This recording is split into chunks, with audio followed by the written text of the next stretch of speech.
Have you ever kept a journal? And did anyone ever read it without your permission? They said, "You'll understand when you're older," and I did, but not in the way they ever intended, because what I came to understand was not some hidden truth about life that only adults can grasp, but the very real fact that my family never took me seriously, never believed in me, and never once thought I could stand on my own without their approval. It started when I was a kid, maybe 7 or 8, whenever I asked questions that they didn't feel like answering, whenever I challenged something that didn't sit right with me, or whenever I wanted to do something that didn't fit their expectations. Instead of listening, they brushed me aside with that same line, "You'll understand when you're older." Over and over, year after year, until it became this wall between me and them, a wall that said, "Your voice doesn't matter right now, maybe later, but probably never." The older I got, the more that phrase turned into a weapon.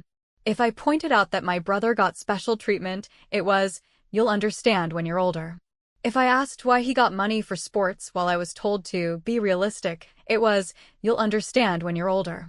It wasn't advice, it was dismissal, a way to shut me up and keep me small, to remind me that I was not worth investing in, not worth explaining things to, not worth seeing as someone who might actually know what she wants. And the hardest part was that after hearing it for so long, I almost started believing them, almost started thinking maybe I was the one who didn't get it. By high school, I had learned not to argue anymore, because what was the point, right? Every time I tried, the conversation ended the same way, so instead I kept my thoughts to myself and let them think they were winning. My brother, meanwhile, could fail a test, forget his gear, or skip practice, and somehow it was always seen as a phase or a lesson. But if I brought home an A-, the reaction was, "Well, that's good, but don't get too full of yourself." You know what that does to a person? It teaches you to stop sharing, to stop looking for praise, and to start building your own world in secret, because the one you're living in will never see you as enough. Still, I had this tiny spark that refused to die, and as much as they tried to smother it with their sarcasm and their favoritism, I held on. I loved learning. I loved working hard. I loved the idea of proving myself not to them, but to me. And when the time came to start thinking about college, I knew exactly what was going to happen. They were going to laugh, roll their eyes, and tell me I'd understand when I was older, that college was too expensive, that I should stick to something safe and within reach, which was just code for, "Don't even try because you'll never get there." So I didn't give them the chance. I kept my applications hidden, working late at night after they went to bed, telling them I was just finishing homework, while really I was writing essays and filling out forms, pouring everything I had into explaining who I was and why I deserved a chance. I went to the guidance counselor without mentioning it at home, and I asked questions they would never answer for me. I chased every scholarship I could find, not just the obvious ones, but the obscure ones too, the ones that required extra essays or community service, the ones that most students ignored because they seemed like long shots. And while my brother was given every dollar and every ounce of attention to chase sports dreams that barely got him through the season, I was building something invisible, something no one else could see, but I knew it was there. Growing stronger with every quiet step I took. I didn't need their approval anymore, and honestly, their dismissal became fuel, because every time they said, "You'll understand when you're older," I thought, "Yes, I will, and you'll understand too, but it won't be the way you expect." I remember the night I finally clicked submit on my main application. It was close to midnight, and the house was silent. For a second, I almost wanted to tell someone, to share that moment of hope, but then I realized I didn't need their reaction. I didn't need them rolling their eyes or pretending to care. What I needed was the silence, the secrecy, and the knowledge that if I pulled this off, the look on their faces would be worth every hidden effort. And that's where I'll leave this part of the story, because soon after, an envelope arrived in the mail with my name on it, and I knew opening it in front of them would ruin everything. When I think back to those last years of high school, I can still hear the sound of my own voice shrinking every time I tried to bring up college around my parents, because no matter how carefully I phrased my hopes or how cautiously I introduced the idea, the answer was always the same combination of laughter, sarcasm, and that tired phrase they leaned on like a crutch. the one that shut down every discussion. You'll understand when you're older. It didn't matter if I was talking about applying to a state university or reaching for something bigger. In their minds, it was a ridiculous fantasy, a waste of time, and most of all, something that didn't deserve to be taken seriously. My brother, on the other hand, could come home with half-baked plans about trying out for a minor league team, and they would throw money at new equipment, private coaching, and weekend tournaments like it was an investment in the future of the family. But when I asked about application fees, the answer was, "Why bother? You'll just change your mind, and you'll see when you're older how expensive and unrealistic this is." I remember one conversation so clearly it might as well have been carved into stone, because I had gone to my guidance counselor earlier that day, and she had told me with this steady, unwavering tone that I should absolutely be applying to schools outside of our small town, that my grades and my extracurriculars and the essay draft she had read made me stand out, and I should not let anyone convince me otherwise. I walked home with this fragile, glowing hope, but when I tried to share it with my parents over dinner, the reaction was brutal in its predictability. My dad laughed first, shaking his head like I had just told the dumbest joke of the year, and my mom followed with, "Honey, be realistic. You'll understand when you're older that not everyone gets what they want." And then, as if that wasn't enough, they shifted the conversation immediately to my brother's new cleats and how much they cost, like my future was just background noise in the story of his dreams. It was in those moments that something hardened in me, because I realized I was standing on one side of a locked door, and every time I knocked, they slammed it shut in my face, and if I wanted to get through, I was going to have to find another way in, quietly, without them ever realizing what I was doing. That's why I doubled down on the secrecy, why I worked shifts at the library and the diner after school, why I pored over scholarship websites until my eyes blurred, why I memorized deadlines and quietly asked teachers for letters of recommendation without ever mentioning it at home. I knew if they found out, they would either mock me into stopping or worse, actively sabotage the process by refusing to sign something or withholding basic information. Meanwhile, my brother was flunking math, skipping practices, and getting grounded only to have the punishment lifted early because they didn't want to mess with his chances. I watched him waste opportunities one would have killed for, and it burned, but it also lit something in me, because the contrast made it impossible to ignore the truth. They had chosen their golden child, and it wasn't me. And no amount of begging or arguing would ever change that. So when the letter came, the one with the thick envelope that already told me before I opened it that this wasn't just an acceptance, but something bigger, I froze. I knew exactly what it was, but I also knew opening it in front of them would ruin everything, because if they found out now, they would try to control the narrative, twist it into something they had helped me achieve, or worse, downplay it until it seemed like nothing. I held it in my hands, heart pounding, while my mom called out from the kitchen asking if the mail was just bills, and I said yes, sliding the envelope into my backpack before anyone saw. It was the first time I realized that my silence was power, that by keeping them in the dark, I was building something they could not touch, something they could not poison with their constant dismissals. And as I sat in my room that night, staring at the unopened letter, I promised myself I would wait for the perfect moment, that they would only learn the truth when it was too late to dismiss it, when the whole world was watching, and when the look on their faces would be burned into memory forever. Because if a door keeps slamming in your face, eventually you stop knocking and start looking for a way to blow it wide open. When I finally opened that envelope, sitting alone in my room with the door locked and my hands shaking like I had stolen something, the words staring back at me changed everything, because it wasn't just an acceptance letter, it was a full ride. The kind of scholarship you hear about other people getting but never quite imagine could have your name on it, and for a few minutes I just sat there, letting the reality sink in that I had done it. I had secured a future that no one in my family could control or diminish, and I had done it without their help, without their encouragement, and without their approval. The urge to run into the kitchen and shove the letter in their faces, to finally wipe the smirks off and demand they admit they were wrong, almost took over, but something in me stopped short, because as satisfying as that might have felt in the moment, I knew it would give them time to adjust, to rewrite the story in their own words, to claim that they had supported me all along. Or worse, to downplay the achievement as something less than what it was. So instead of celebrating out loud, I folded the letter carefully, slid it back into the envelope, and hid it between the pages of a thick history textbook no one in that house would ever touch. From that day forward, I decided my best weapon wasn't confrontation or arguments, because I had tried those for years, and they never led anywhere but silence.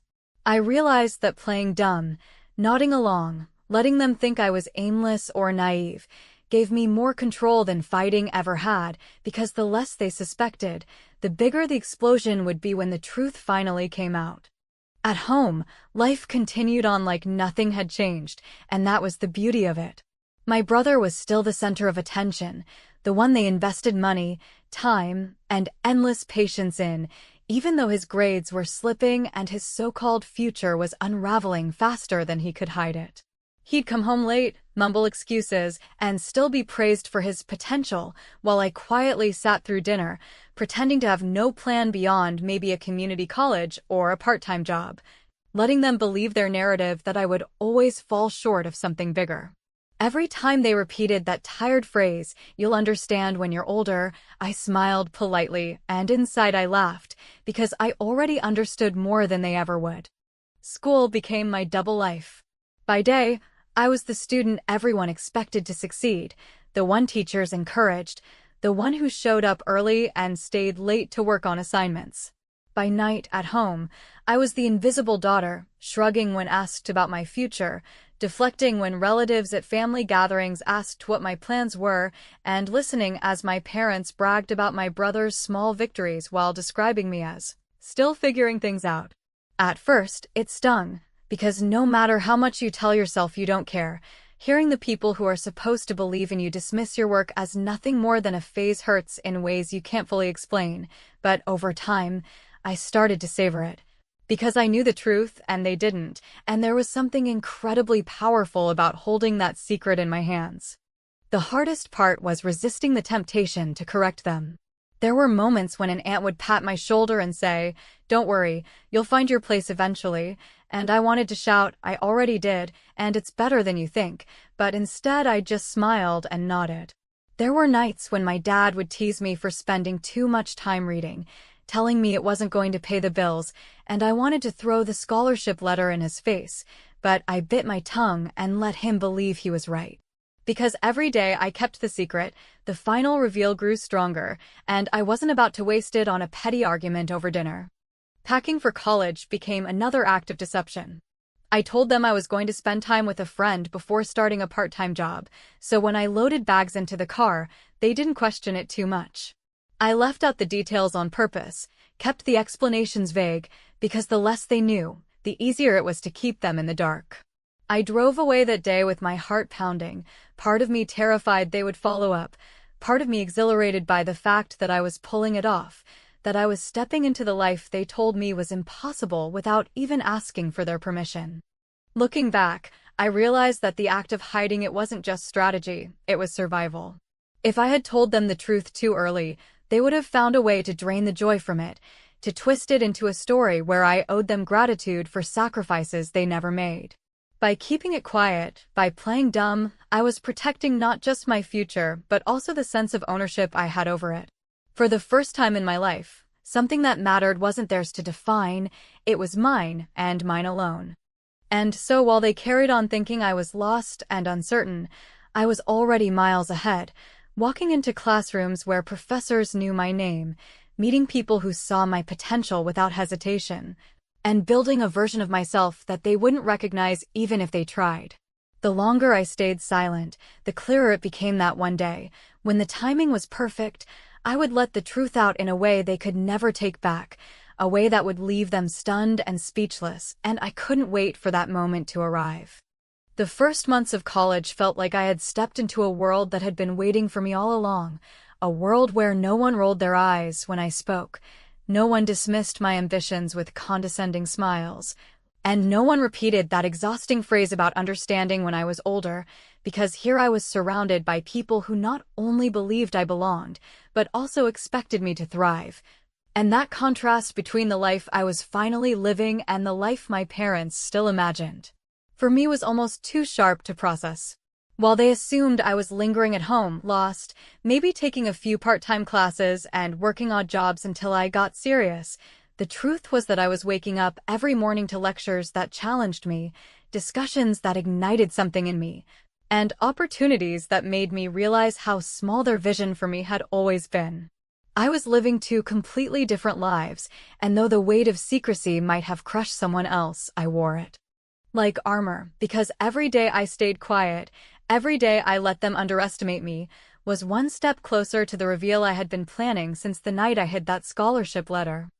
I remember sitting in classes and thinking about the things my parents used to say when I was younger, about how I would understand when I was older why they didn't want me reaching too far, why they didn't want me setting myself up for disappointment. And it was in those moments that I realized they hadn't been protecting me from failure at all. They had been protecting themselves from having to confront the possibility that they had been wrong about me. They had built this comfortable story in which I was the average daughter who would eventually settle for less, and my brother was the shining star destined to carry the family's pride, and anything that threatened that narrative was shut down before it could breathe. Now, sitting in classrooms filled with people who had earned their places the same way I had, I understood exactly how deep their underestimation went, and instead of breaking me, it gave me fuel, because every paper I turned in, every conversation I had with professors, and every opportunity one seized was another layer of proof I was saving for the day they would finally see me for who I really was. There were close calls, of course, moments when the double life almost collapsed under its own weight. Relatives would ask at family gatherings how I was spending my time, and I would say I was just helping out a friend or looking at options, and I could see the pity in their eyes. The way they compared me silently to my brother even as his so-called potential began to unravel more obviously with every passing month. He was dropping out of commitments, bouncing between half-hearted jobs, and still receiving endless patience and encouragement, while I was excelling in silence, letting them believe I was stagnant. It took everything in me to resist the urge to correct them, to keep my face steady when my dad would tell people I was still figuring things out, because inside I wanted to scream that I had already figured everything out and that the world outside our small town already knew my name. But I bit my tongue, smiled politely, and reminded myself that the longer they underestimated me, the sweeter the final moment would be.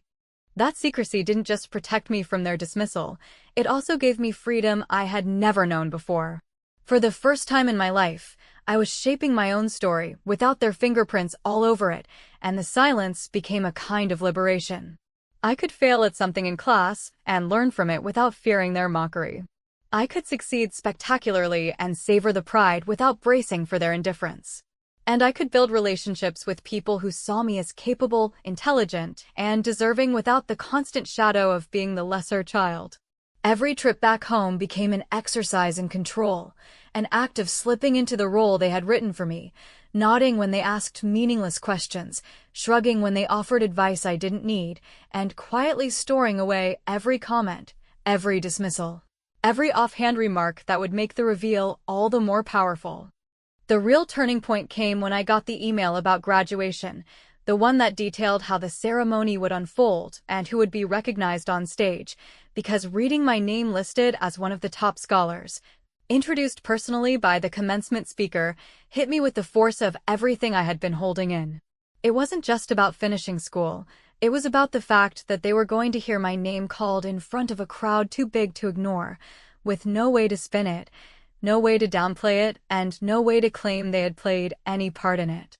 That was the moment I knew the wait had been worth it, because the stage was going to do the work for me, and I wouldn't need to argue, explain, or demand recognition.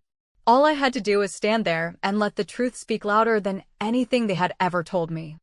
And so I kept going, juggling my two lives, smiling through family dinners while secretly preparing for the day their faces would finally betray what words never had, the day they realized that I hadn't been naive or aimless at all. I had simply been biding my time, waiting for the exact moment when their dismissal would come crashing down around them in front of an audience that would make sure they never forgot it. Graduation morning carried a kind of weight I had never felt before, not the anxious, nervous weight that presses down when you are unsure of yourself, but the steady, electric pressure of finally stepping into a moment you have been building toward for years without anyone around you knowing what you have been preparing in silence. And as I walked toward the ceremony hall, surrounded by classmates who had become friends, mentors, and allies, I felt the strange calm of someone who knows that every secret, every bite of the tongue, every calculated silence is about to pay off in a single strike that no one can undo.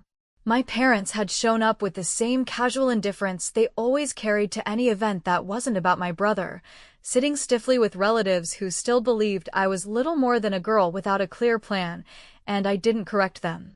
Didn't hint at anything, because the beauty of it all was that the reveal didn't depend on me explaining myself anymore. It depended on a stage, a microphone, and the undeniable authority of a voice they couldn't argue with.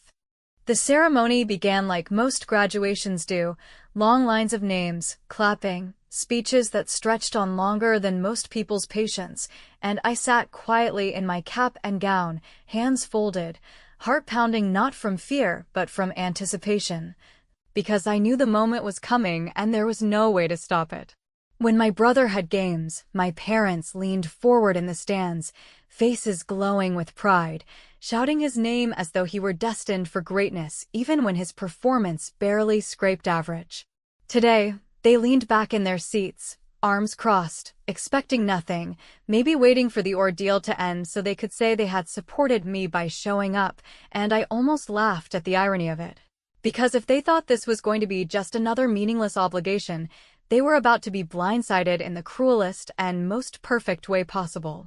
When the commencement speaker reached the portion where top scholars and full-ride recipients were to be acknowledged, the room shifted. People perked up, recognizing that these names mattered, that these were the students who had earned not just a diploma but recognition carved into the fabric of the institution, and then I heard my name spoken clearly, firmly, echoing through the hall with a tone of respect I had never once received at home. For a moment, the sound of applause rose like a wave, and I didn't even have to look to know that my parents' faces had gone slack with shock, because there was no mistaking the weight of those words, no way to argue with the fact that their daughter, the one they dismissed, the one they mocked for dreaming too big, had secured a full ride and stood among the best. I let myself glance at them then, just once, and what I saw was everything I had been waiting for: wide eyes, frozen expressions, the dawning horror of realizing they had been wrong all along, not just a little wrong, but devastatingly wrong in front of an audience too large to quietly ignore. There was no quick comment they could make to spin the story, no sarcastic remark to cut me down, because the applause had already buried their doubts, and the authority of that stage had silenced them in a way I never could with words. Walking across the stage to accept the acknowledgement felt like stepping out of one life and into another.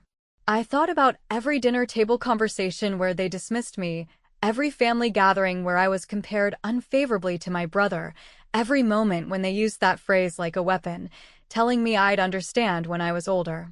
And they were right in one sense. I did understand, but what I understood wasn't what they had meant. I understood that they had never believed in me, that their love had always been conditional on me staying small enough not to challenge the image they wanted of their family, and that my worth had never been measured honestly in that house. But I also understood something else, something they would never be able to take away. I didn't need their belief, their approval, or their validation to rise higher than they ever expected. After the ceremony, when people crowded around to take pictures and celebrate, my parents stayed quiet, their usual smug certainty gone, and I let the silence stretch between us because I didn't need to rub it in. The look on their faces was enough, the stunned silence of people who had underestimated me so deeply that the truth had knocked the wind out of them. For once, they didn't have a phrase to throw at me, no dismissive words to hide behind, and that silence was sweeter than any apology they could have offered. In the days that followed, relatives called them, congratulated them, asked why they hadn't mentioned what I had achieved, and I know it must have burned them to admit that they hadn't known, that they had been as blindsided as everyone else. That was the revenge I had planned so carefully, not cruel words or dramatic confrontations, but the undeniable, humiliating truth revealed in the one setting where they couldn't escape it. And the best part was that it hadn't required me to scream, to fight, or to demand recognition. It had only required patience, silence, and the certainty that one day the truth would be louder than their doubts. They had told me my whole life that I would understand when I was older, and they were right, because when I stood on that stage and heard my name, I understood completely. I understood that I had been right to trust myself, right to keep going. Right to play dumb until the moment was perfect, and right to let my achievements speak louder than their voices ever had. And I also understood something even deeper, that I didn't need their pride or their approval anymore, because the victory was mine alone, and I had claimed it in a way they could never erase.